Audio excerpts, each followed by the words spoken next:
নমস্কার।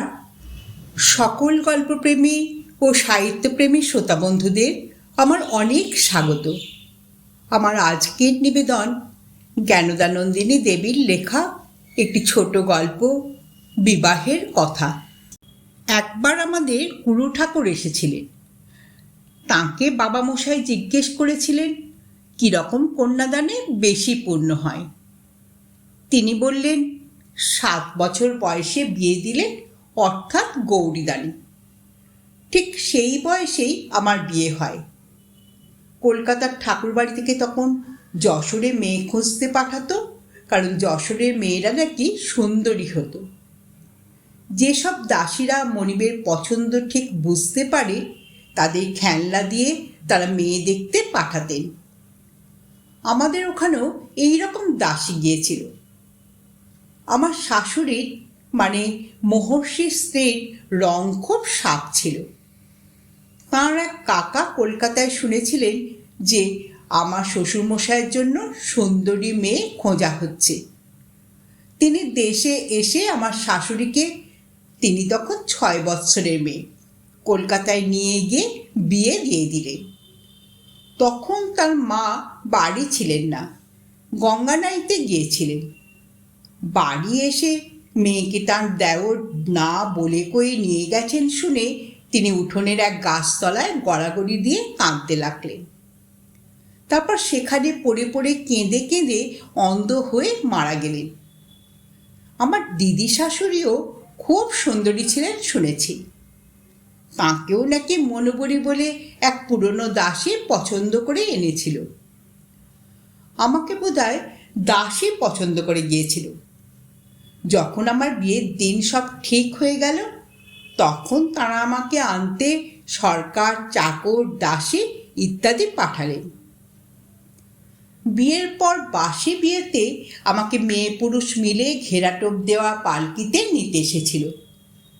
শ্বশুরবাড়ির অন্দরমহলে যখন পালকি নামালো, তখন বোধহয় আমার শাশুড়ি আমাকে কোলে করে তুলে নিয়ে গেলেন।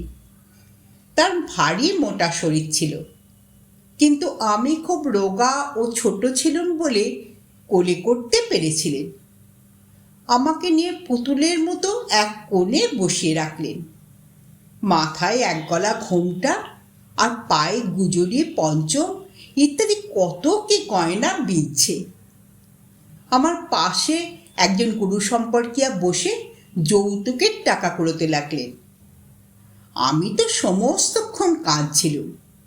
আমার শ্বশুর যখন যৌতুক করতে এলেন, তখন একটু জোরে ফুঁপিয়ে কেঁদেছিলুম। তিনি জিজ্ঞেস করলেন, কেন কাঁদছে? লোকে বললে, বাপের বাড়ি যাবার জন্যে। তাতে তিনি বললেন, বলো, পাঠিয়ে দেব। সকলে বলতে লাগলেন, দেখেছ কি শেয়ানা বউ, ঠিক তাকমাপিক চেঁচিয়ে কেঁদে উঠেছে যখন শ্বশুর যৌতুক করতে এসেছে। কিছুদিন পর্যন্ত লোকেরা আমাকে রোজই দেখতে আসতো ও নানা রকম ফরমাস করত, উপরবাগে চাও তো মা ইত্যাদি। মেয়েরা কাপড় পর্যন্ত খুলে দেখত। আমি খুব লাজুক ছিলাম, সমবয়সীদের সঙ্গে ভালোভাবে কথা কইতুম না। ক্রমে ক্রমে সে ভাবটা কেটে গেল। সেকালে আমাদের অন্দরমহলে এক ছেলে মানুষ করা পুরনো লোক ছাড়া কেউ আসতে পারত না। বিবাহিত লোকেরা ছাড়া কেউ রাতে বাড়ির ভিতর আসতেন না, কিন্তু কখনো কখনো দিনে মায়ের সঙ্গে কথা বলতে আসতেন। আমার 5 জন নন্দাইয়ের একজন ছাড়া সকলেই ঘরজামাই ছিলেন। নন্দাইরা প্রায় সকলেই কুলীন ব্রাহ্মণ ঘরের ছেলে। হয়তো কলকাতায় পড়তে এসেছেন, সুন্দর চেহারা দেখে এরা ধরে বিয়ে দিয়ে দিয়েছেন। আমাদের পিরালি ঘরে বিয়ে করবার পরে তাদের নিজেদের বাড়ির সঙ্গে কোনো সম্পর্ক থাকতো না। একজনের বাপ গলির মোড়ে দাঁড়িয়ে তার ছেলেকে শাপ দিয়েছিলেন শুনেছি। আমার বড় ননদ সৌদামিনী দেবী আমাদের খুব যত্ন করতেন। বাপের বাড়ির জন্য যখন কাঁদত, তখন সান্ত্বনা দিতেন, চুল বেঁধে দিতেন। সেসব তখন কিছুই জানতাম না। ক্রমে ক্রমে যখন ওদের সঙ্গে মিশে গেলুম, তখন অন্দরমহলে বেশ সুখেই ছিল। দাসীরা গঙ্গা নাইতে গেলে বলতো ছোট ছোট নুড়ি কুড়িয়ে আনতে, তাই দিয়ে আমাদের ঘুঁটে খেলা হতো।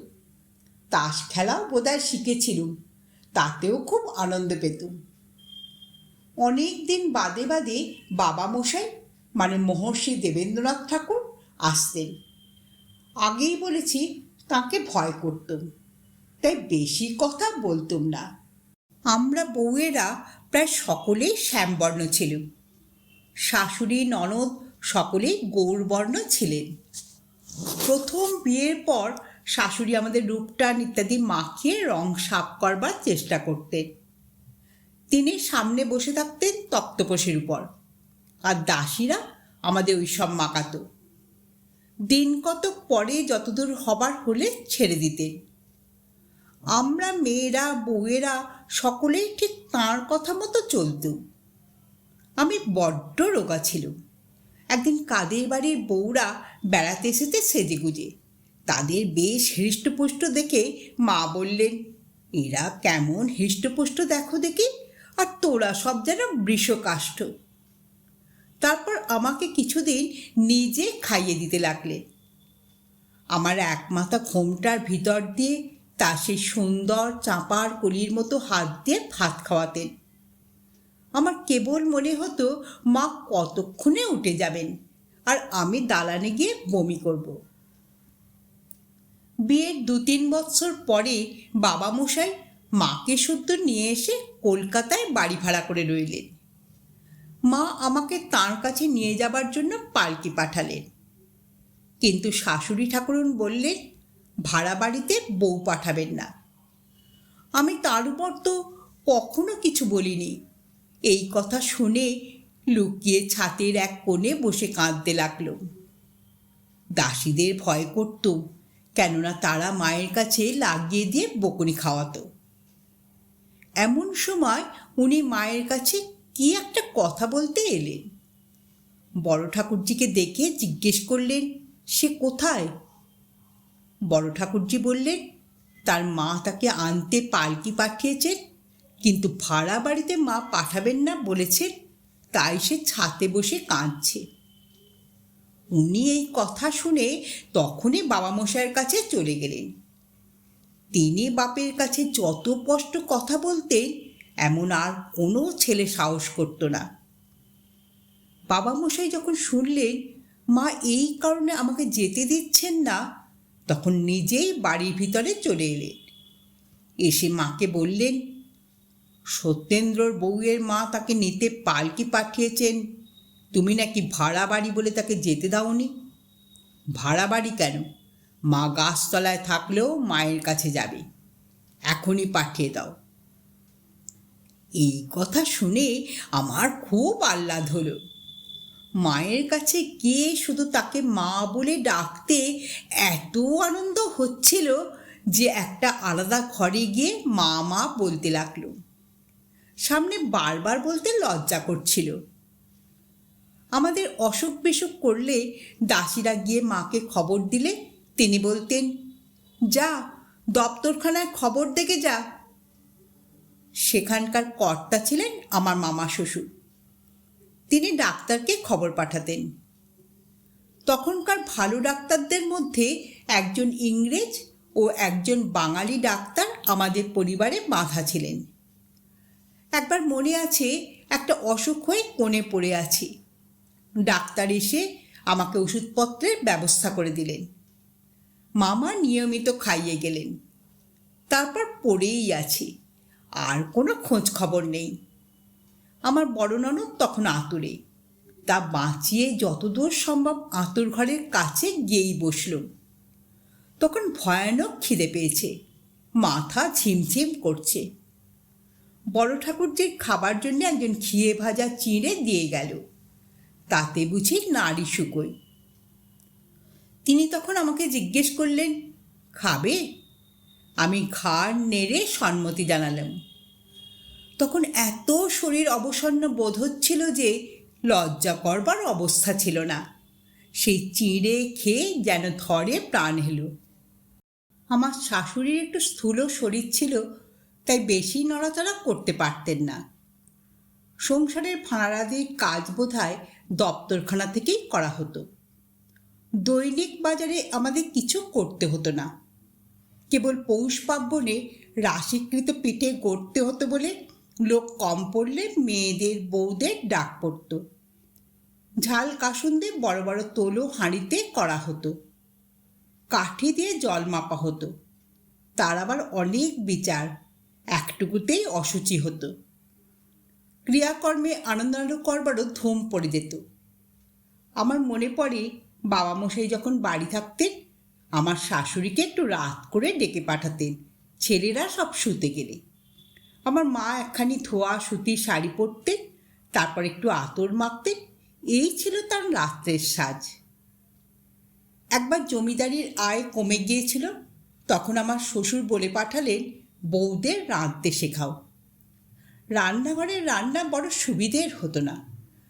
দপ্তরখানা থেকে ঘি তেল এনে বামুনেরা চুরি করত। কেবল বাবা মশাই যখন বাড়ি থাকতেন মা রান্নাঘরে নিজে গিয়ে বসতেন, তখন তারা একটু ভয় থাকত। কৈলাস মুখুজ্জে বলে একজন খুব আমোদের সরকার ছিল। ছেলে বাবুদের সঙ্গে রঙ্গরস করত।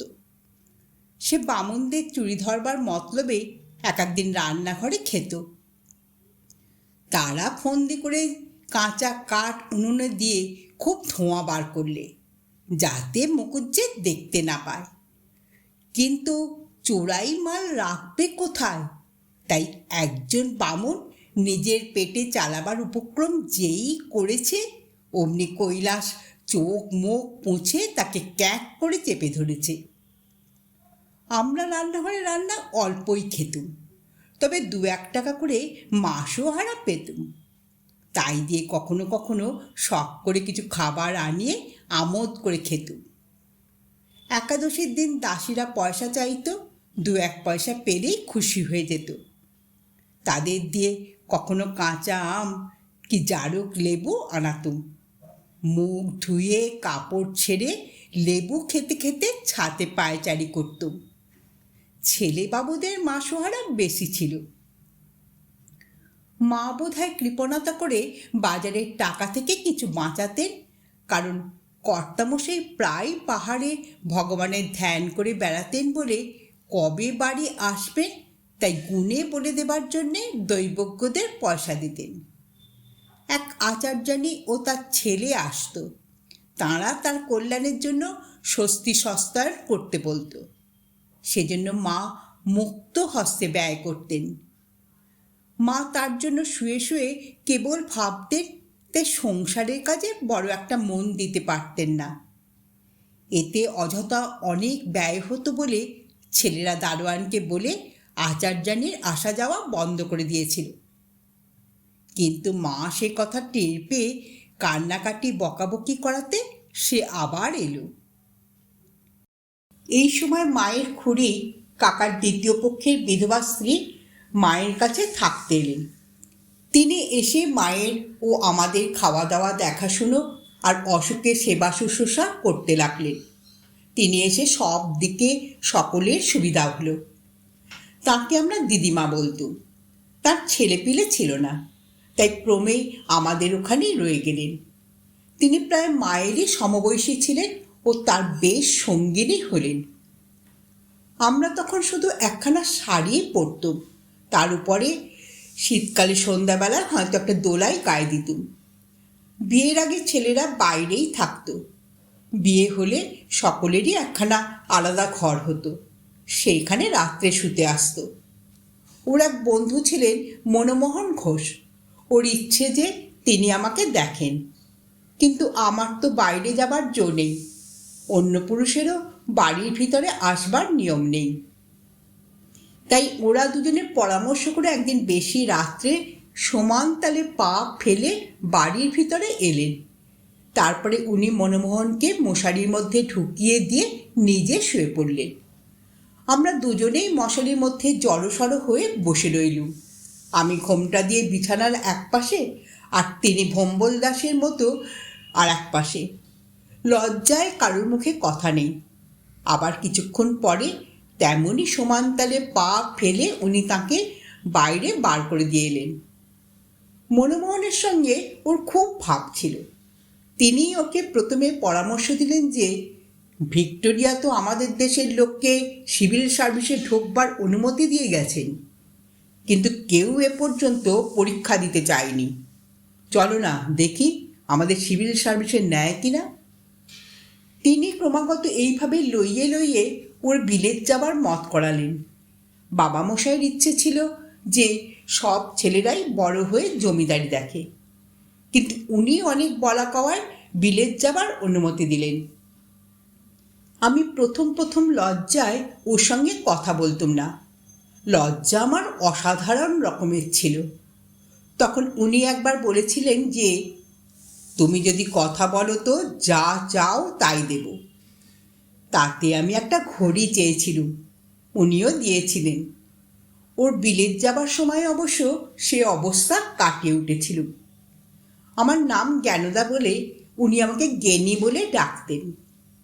একদিন ওর যাবার সময় সময় দিদিমার কাছে বসে আমার একটা গান লেখবার শখ হলো।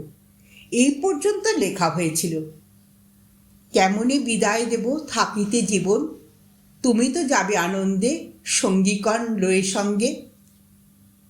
তারপর আর এগোইনি।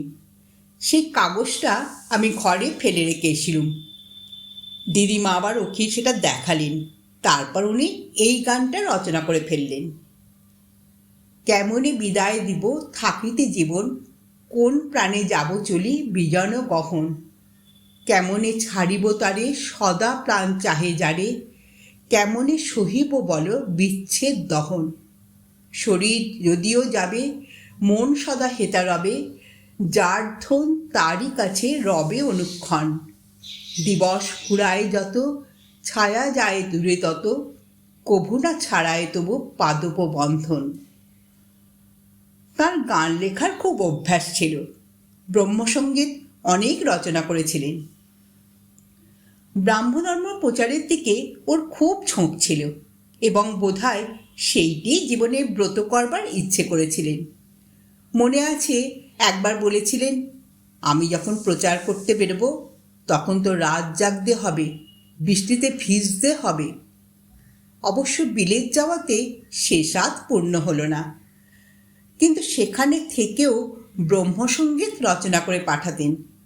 এক একটা নতুন গান পেয়ে মহর্ষি খুব সন্তুষ্ট হতেন। আমাদের বাড়িতে তখন রোজ উপাসনা হতো। রোজ সকালে আমাদের তৈরি হবার জন্য আধ ঘন্টা আগে ঘণ্টা পড়ত। তার আগে আমরা কিছু খেতাম না। দ্বিতীয় ঘণ্টা পড়লে দালানে নেমে যেতুম। মহর্ষি থাকলে তিনি উপাসনা করতেন। তখন মাও গিয়ে বসতেন, না হয়তো বড় ঠাকুর কিংবা উনি বসতেন। মেয়েরা একদিকে বসত, পুরুষেরা আর একদিকে। উপাসনার পর খেতুম লুচি, তরকারি, দুধ ইত্যাদি। চায়ের রেওয়াজ তখন বড় একটা ছিল না। তারপর নাইতে যেতুম। একতলার একটা ঘরে বড় একটা চৌবাচ্চা ছিল। সেখানে আমরা সবাই একসঙ্গে আমোদ করে নাইতুম। এ ওর গায়ে জল দিচ্ছে, কেউ সরময়দা মাখছে, কেউ মাখাচ্ছে। আমার সেজ ননদ নানা রকম মাখতেন বলে ওর স্নান সব শেষে সারা হতো। তিনি ওই চৌবাচ্চাতেই সাঁতার দিতে শিখেছিলেন। মোটা ছিলেন বলে সহজেই ভাসতে পারতেন। আমার আর শেষ পর্যন্ত সাঁতার শেখা হলো না। স্নানের পর সবাই মিলে গল্প করতে করতে একসঙ্গে খেতুম। রান্নাঘরের রান্না বড় ভালো লাগতো না, তাই চচ্চড়ি বা ঝোলের মাছ নিয়ে টককে কিছু দিয়ে খেয়ে নিতুম। পাতে যা থাকতো তা দাসীরা খেত। তাছাড়া আলাদা চাল পেত। তখনকার কালে দাসীদের 1 টাকা, চাকরদের 2 টাকা থেকে 2.5 টাকা এই রকম মাইনে ছিল। পরে ক্রমশ বেড়ে গেল। নতুন দাসী এলে তাদের ঘরের কথা জানতে আমাদের খুব আমোদবোধ হতো। তার স্বামী আছে কিনা, তাকে ভালোবাসে কিনা ইত্যাদি। দাসীদের নিচে আলাদা ঘর ছিল, সেখানে খাবার নিয়ে গিয়ে খেত, কাপড় রাখত। উনি বিলেত যাবার পর ওর মাসোহারা 8 টাকা আমাকে দেওয়া হলো। তাতে নিজেকে খুব বড়লোক মনে করলুম। তার থেকে মাসে মাসে কোনো খাবার আনাতো, দাসীদেরও খাওয়াতে ভালোবাসতুম। বিয়ের পরে আমার সেজ দেওর হেমেন্দ্রনাথ ঠাকুর ইচ্ছে করে আমাদের পড়াতেন। তার শেখাবার দিকে খুব ঝোঁক ছিল। নিজের মেয়েদেরও সব লেখাপড়া শিখিয়েছিলেন। আমরা মাথায় কাপড় দিয়ে তাঁর কাছে বসতুম আর একবার ধমকে দিলে চমকে উঠতুম। আমি বিয়ের আগেই লিখতে পড়তে পারতুম, আর আমার হাতের অক্ষরের খুব প্রশংসা ছিল। আমার বাবা মশাই একটা পাঠশালা খুলেছিলেন। সেখানে মুসলমান পর্যন্ত বড় বড় ছেলেরা যেত। কেবল আমি একলা ছোট মেয়ে ছিলুম। আমার যা কিছু বাংলা বিদ্যা তা সেজ ঠাকুরপোর কাছে পড়ি। মাইকেল প্রভৃতি শক্ত বাংলা বই পড়াতেন। আমার খুব ভালো লাগতো, এখনও লাগে। উনি বিলেত থেকে ঠাকুরপোকে লিখে পাঠিয়েছিলেন আমাকে ইংরেজি শেখাতে, কিন্তু সেটা অক্ষর পরিচয়ের বেশি এগোয়নি। সেজন্য বোম্বাই গিয়ে ওর কাছে খুব বকুনি খেয়েছিলুম, বেশ মনে আছে। তখন বাড়িতে ছেলেদের জন্যে একজন কুস্তিগির পালোয়ান মাইনে করা থাকতো। ছেলেরা সকলেই কুস্তি শিখত। কুস্তির জন্য গোলাবাড়িতে একটা আলাদা চালা ঘর ছিল। তাতে অনেকটা ঢিলে নরম মাটি কীরকম তেল দিয়ে মাখা থাকতো, যাতে পড়লে না লাগে। বম্বেকেও প্রথম প্রথম উনি ওই রকম মাটির আঁকড়া তৈরি করাতেন। সেজ ঠাকুরপোই বেশি কুস্তি করতেন। বোধহয় ছেড়ে দেবার পর যে বাতে ধরল, তাতেই অপেক্ষাকৃত অল্প বয়সে মারা গেলেন। উনিও দাও ম্যাচ খুব ভালো জানতেন। আর শীতকালে ভোরবেলায় ইডেন গার্ডেনে হেঁটে যাওয়ার একটা নিয়ম ছিল।